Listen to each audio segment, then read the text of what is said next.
All right, survey teardown number 18. Today we're looking at a survey from Celcius. Celcius is a very cool cryptocurrency lender app, a cryptocurrency wallet, and they sent out an email asking folks to complete this user attribution survey. Wow, that was really horrible outlining. But, and you can see the title of the survey here. This survey is a little light, so apologies. I wasn't able to get a darker version of it, but we're going to make it work. The one thing I want to start with is calling it a user attribution survey. So the language user attribution is more, I would say more kind of in-house internal speak, not necessarily user speak, but the value of calling the survey the goal, like calling it what its purpose is you get users to go with you on this journey. So now I'm completing the survey because I am contributing to the same goal. I know what the goal is. I know what the survey is about. And giving people giving them a reason to, and a justification and a rationale to do a particular behavior, makes them more likely to comply towards that behavior. There's some research done. I actually just heard someone talk about this survey, this psychology study that was done, I believe, in the 1970s.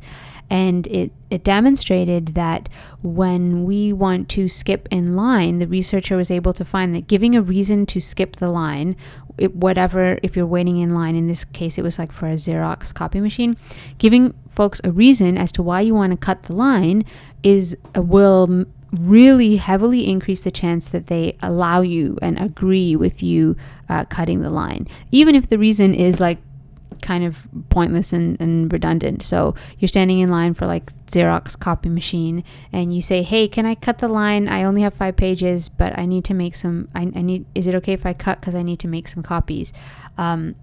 There's some version of that, which because I need to make copies doesn't really make sense. This is not really an actual reason to cut. It's a reason that they need to use the machine. But this, as well as the actual reason of being in a rush, were performed equally well. So giving people a reason helps. So explaining the rationale of the survey and the value here is like, I don't even have to read this one-liner, even though it's just one line, which I love.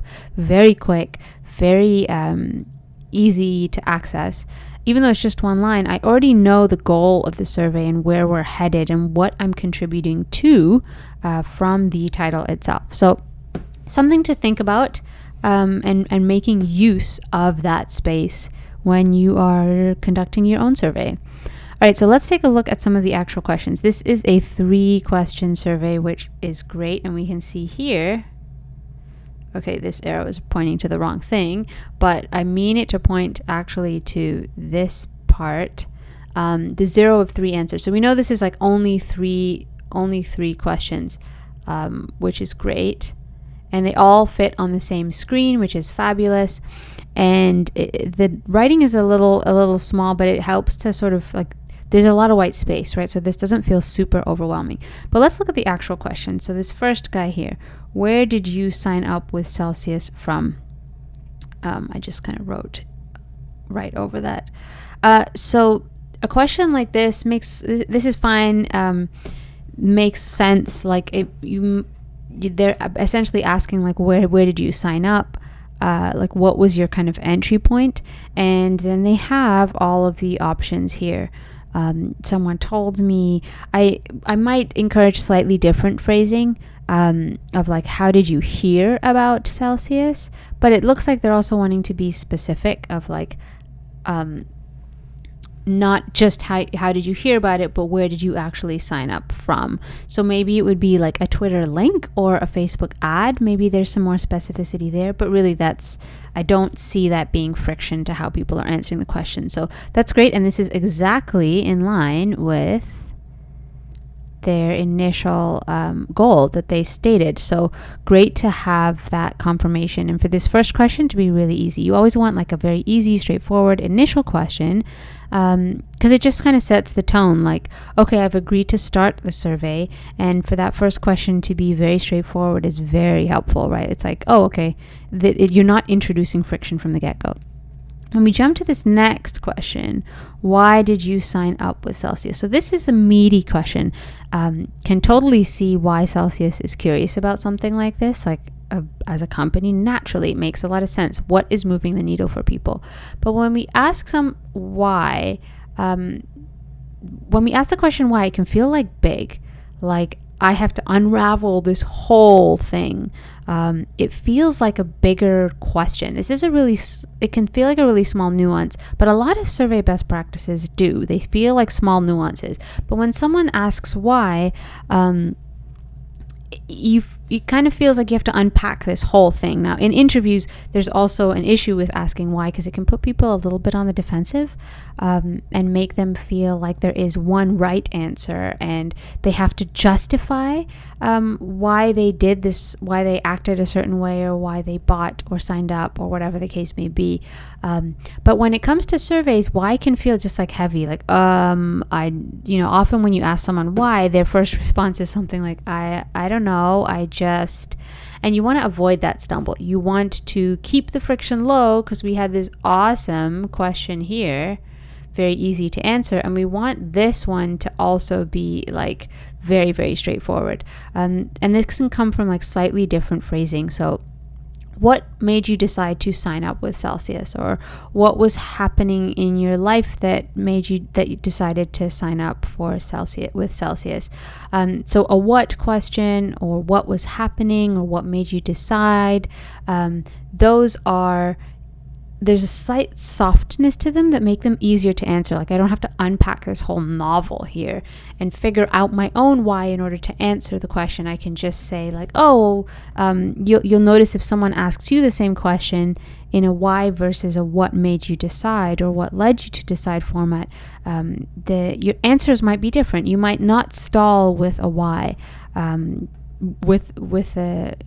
might not stall if you're asked the opposite of why, or not the opposite, but like if you're asked why, it might stall. You're going to hesitate likely, and a lot of times people will respond with like, I don't know why I did that thing, versus you're trying to catch them in the moment. You're trying to recreate that moment. Like what was going on, what was happening in your day, what made you decide to sign up. Then they can laser in on some specifics and recreate that moment of signing up, and you're also helping them hone in on that moment and point to it, so they can like bring it back up from their memory and cycle through it, and then think through that process. It really eliminates friction. And then when we look at this last question here, how could we make your experience better?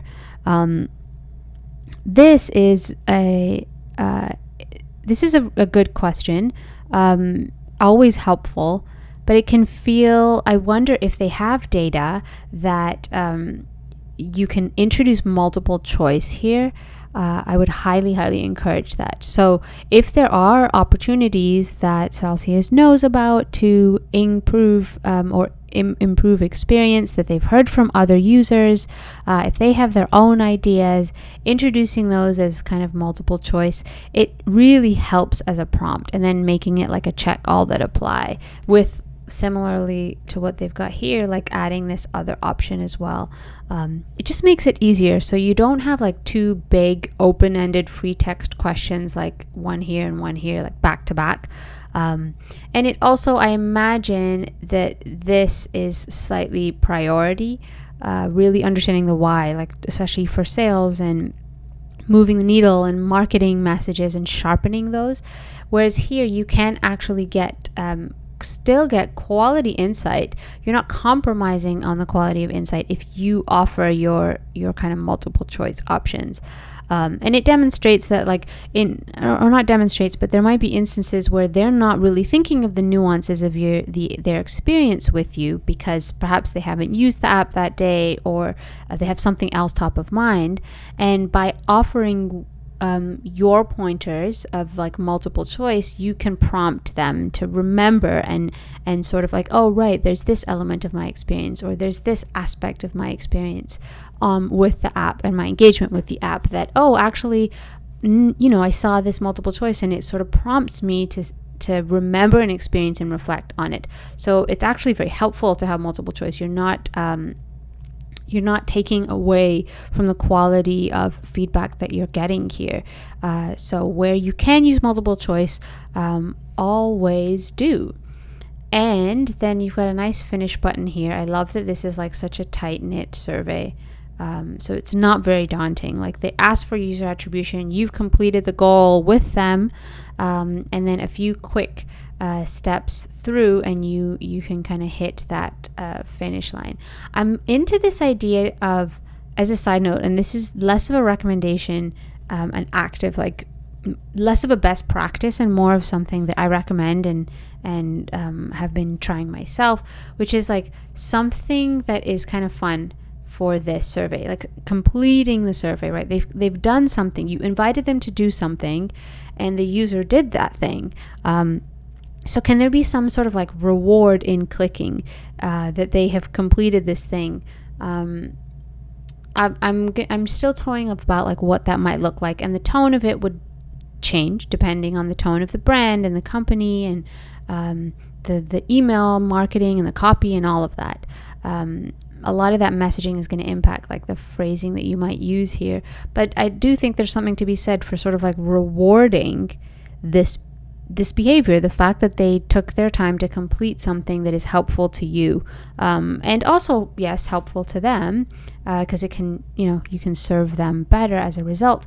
But I think I'm definitely on the lookout for more like celebratory and acknowledging call to actions here, that someone's like that just sort of put a stake in the ground to mark that moment of completing, because it's very valuable for you to get that data, and you do want to open up the lines of that kind of communication. Surveys can feel very like one-sided, that you are asking for a lot of information from your user, from your customer, but actually the data is a way for you to communicate with them. So it is actually a dialogue, even though they don't receive the response from you immediately in the survey. They'll receive it in their improved experience, and perhaps in like pricing changes and product evolution and development. So it is a dialogue, and the more you can make it feel like that, the more you can kind of acknowledge because this would still be considered